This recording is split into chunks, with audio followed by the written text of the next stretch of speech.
Welcome to the School Management Plus Talking Recruitment podcast with Kai Vacher and with me, Mark Steed. We've got to the point where we've attracted applicants to our school, which we talked about in episode 1. We've talked about applications, letters of applications, CVs, and the merits of those. Now you perhaps long listed 2, 3, 4, maybe up to 8 candidates, and you're thinking, what do you do next in the selection process? And I think the obvious place a lot of schools would go to this point would be, right, we're going to do some interviews. So first question today, Mark, how useful is an interview in assessing how good a teacher is going to be in the classroom? I think if you'd asked me this 10 years ago, I'd have probably said not very good at all, because we'd have wanted them into school teaching a lesson. But during COVID, we got much better at we had to interview people remotely. You had to interview people online. And I think we got quite skillful at teasing out or having questions that allowed us to find out what it would be like to be in a classroom with that teacher. And my favorite question is, I'm a year 10 student, and pick a topic that you really feel confident with and teach me it. And I think you can tell a lot about the way in which a teacher goes about it from that in terms of their pedagogy. I don't know. I mean, how do you find it? Yeah, I mean, before I came to Muscat some time ago, I worked for quite a large charity in the UK. And that was the first time I'd worked with a formal HR department. And they were absolutely rigid about, we had to have a set of questions, and we had to ask every candidate those questions. I'm not sure if they even allowed us to do follow-up questions. And so it felt that while that, I think, was done in the sense of fairness, in terms of personalizing the process to the candidate in front of you, I found that process very rigid. And I guess there is a question, how structured or unstructured should an interview be? And do you actually find more out about a person if they relax a bit and you're having a conversation with them? And I don't know. I'm quite torn about to what extent should we have structure to an interview for fairness, but also have the flexibility to personalize the conversation. Because if a candidate starts going off into an area that is really interesting, which might reveal a huge amount about their suitability as a teacher and for your school and context, but if you sort of feel you're not allowed to explore that because the structure is so rigid, that seems unfair not to give the candidate that opportunity. I don't know, Mark, where do you sit with that? Well, I agree. I mean, I always had them do a panel interview, upstairs, and I then had a sort of one-to-one chat with them, and so we had a bit of both. So, and then we could triangulate over the whole thing. I felt the whole set question thing was quite rigid, but I mean, there's a school of thought these days that says that you should give candidates the questions in advance so that people are put on the spot, that people can prepare. And then interviewers can do follow-on questions. I don't know what you think about that as a way forward. Would you give them the questions in advance? Well, I guess it comes back to the question, what are you trying to assess through this questioning or interview process? And is it about the candidate answering the questions rightly or wrongly? Or is it about how they answer the questions in terms of what that reveals about them as a person? So I think actually, if we stand back from the interview process, and what this conversation is helping me to do is to actually think about an interview and what are we trying to assess? Because I think when we're preparing for an interview, the better interviews would be in schools where actually the panel have actually thought about the questions in advance.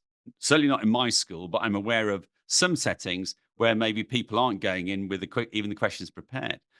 But I think we need to go back a step further than that and think about, what are we trying to assess through this interview process?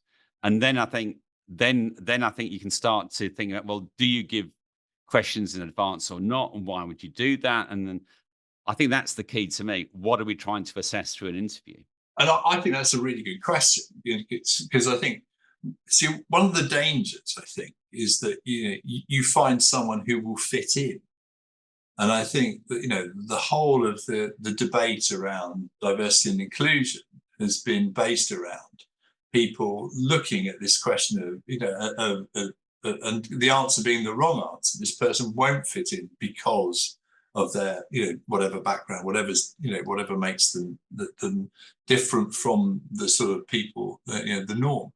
And I think what's really important is that if we've got diverse interview panels, then the diversity and inclusion question becomes a sort of less of an issue, because you've got that diversity, you've got faces and backgrounds that people can identify with on the panel.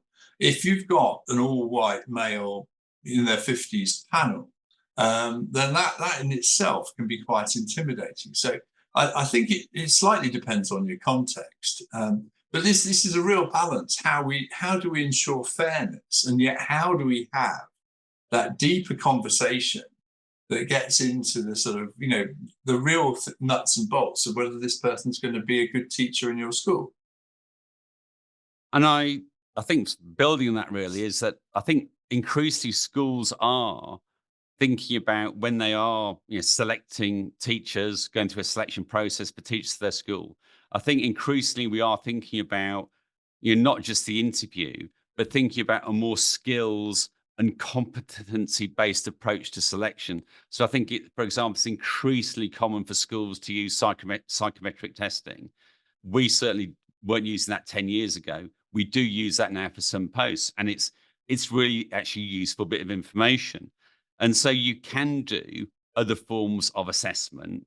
And again, what are we trying to do here? I think what we're trying to do is to gain as many different bits of information about the candidates as possible, which help to build up a picture of their skills and attributes as a teacher or as a leader, and getting as many different types of information which help us make an informed decision about the candidate. Yeah, okay, so let's take that a bit further and say, well, okay, one of the key pieces of information that we've traditionally used to triangulate has been the reference.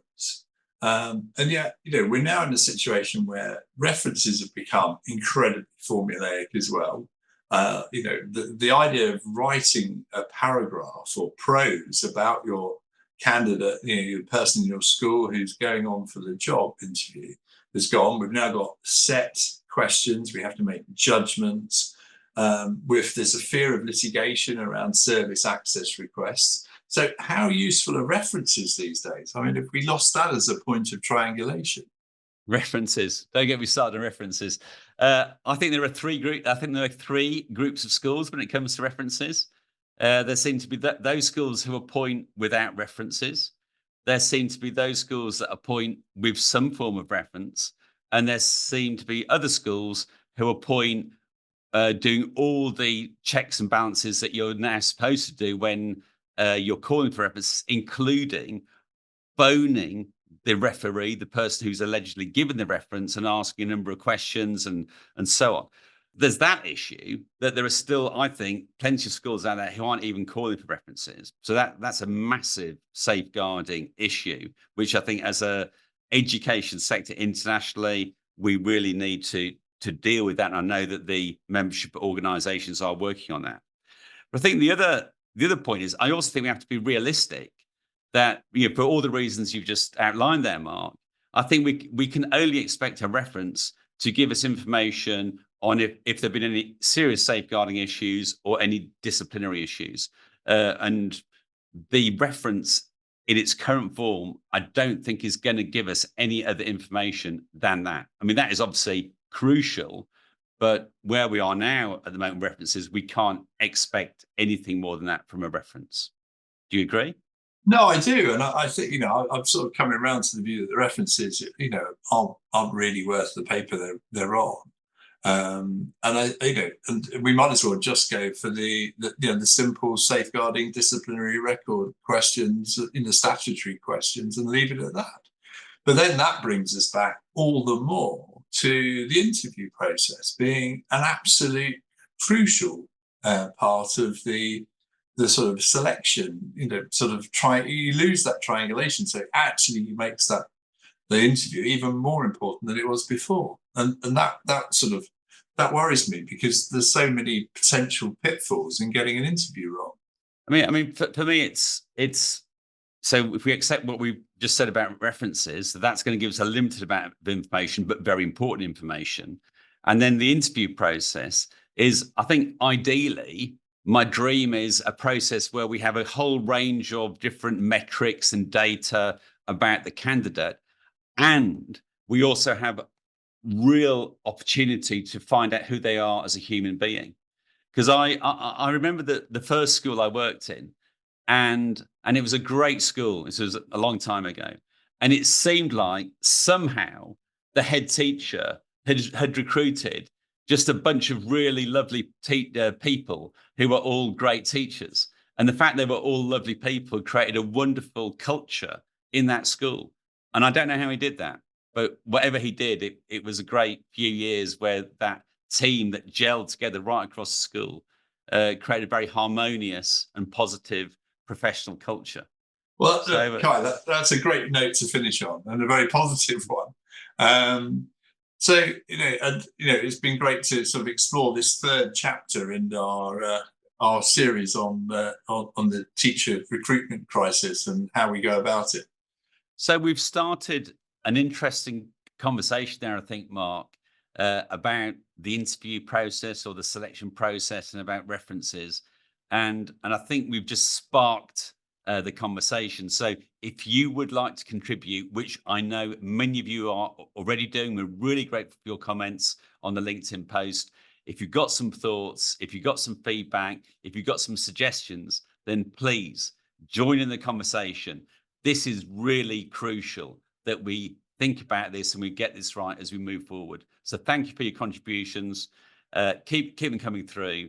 And remember, you've been listening to the School Management Plus Talking Recruitment series with me, Kai Vacher, and Mark Steed. Take care.